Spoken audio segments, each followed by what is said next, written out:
Hi, welcome back to day 7, A Lawyer's Insights from Federal Prison. So today I want to talk about what nutrition is like when you're in prison. What is the food like? I get this question all the time. So, like I said before, I was in 3 different facilities. So I'm going to talk about mostly what the food was like at Coleman, which is where I was at for the most part of the time.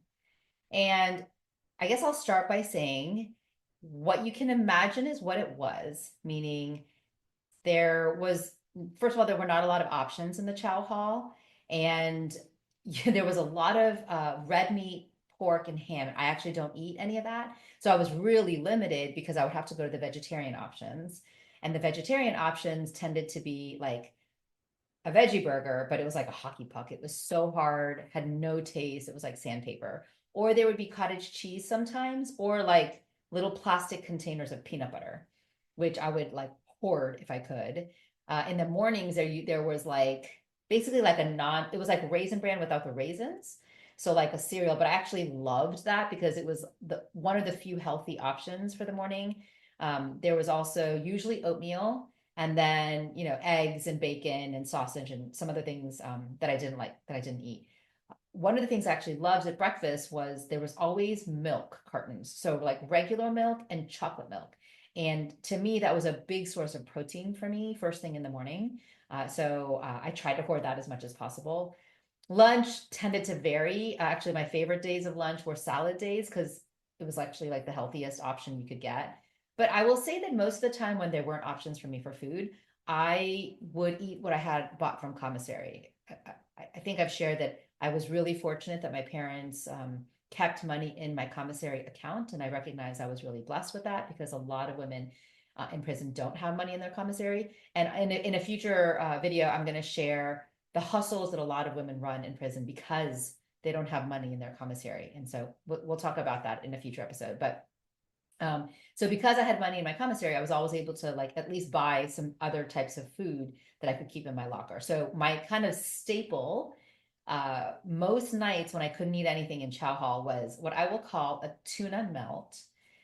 There was no bread, but my tuna melt was essentially tuna out of a Star-Kissed tuna pouch, which, yeah, side note, I will never eat tuna out of a pouch again because I had so much of it in prison and I'm like traumatized.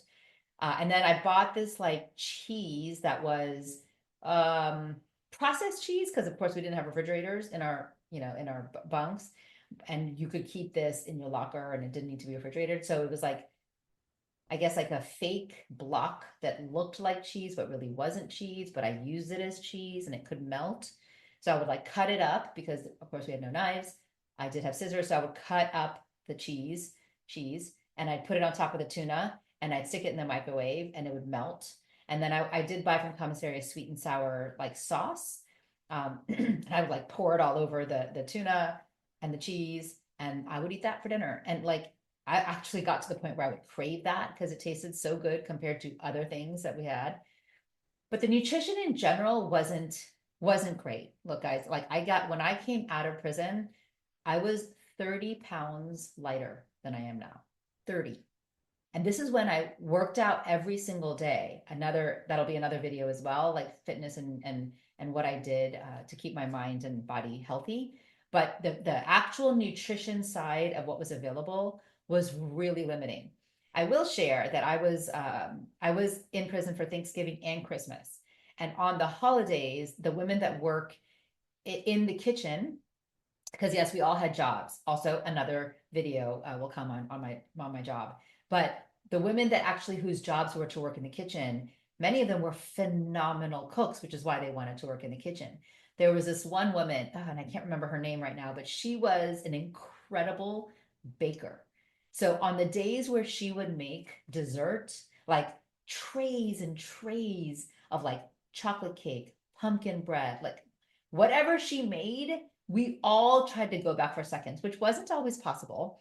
But I would go back as many times as I could for dessert and like try to hoard it and then like sneak it out, I guess sneak it out of the chow hall back to my room and like keep it and try to keep eating it throughout the night. So the desserts were amazing. And on the holidays, all of these phenomenal women would cook all the normal food that we would try to that we all have like for Thanksgiving, or some of us have for Thanksgiving. So, there was like turkey and sweet potato and stuffing. cranberry, green beans, all the things. And we had that, kind of set up. Actually, I remember one of the women in my housing unit worked in the kitchen, and she brought back like, oh, we had sweet potato, cornbread as well. Anyway, she brought back like piles and piles of food, even for later. And so we had like a big party Thursday night. After Thanksgiving, after the chow hall was closed, she had so much food that we all had extra. And for Christmas, it was the same. There was like a Christmas meal. So, as much as the Bureau of Prisons tries to accommodate the fact that, we're there and away from our families, the actual nutritional side of what was available on a day to day really lacked a lot. And I almost subsisted on peanut butter that I bought from Commissary, Peter Pan peanut butter, that tuna, which was key for me. And thank God, thank goodness there was tuna. There was also, I think there was also like salmon in a pouch, which to me didn't taste so good. A lot of women got so creative in prison and would create like pizzas and burritos and chocolate truffles, which I learned how to make, all out of things that you would buy from Commissary. Because of course we don't have pizza dough and we don't have tomato sauce, but they would like mix various things and basically create their versions. And I call them prison hacks. So yes, there are so many versions of various food items that I learned to make while I was in prison from the women that had come before me that had figured it out. So, you know, I guess in general, the food options were so limiting, and I was very, very scared about like what am I going to eat when I'm there. And the truth is, I figured it out. Just like we figure it out, right? I always talk about like we have to rise through it. And in that moment, I had to like let go of the control that I had no control over what I was going to be able to eat. And then I figured it out, right? I just bought what I needed to buy and settled for what I could eat. So anyway, today I just wanted to share a little bit about food as I'm just headed out to dinner, and hopefully it was interesting. Hopefully you'll share, subscribe, keep listening. Tomorrow I'm going to share essentially what I did for fitness, and I got asked to teach a class on weight loss by one of the guards. So thanks a lot, guys.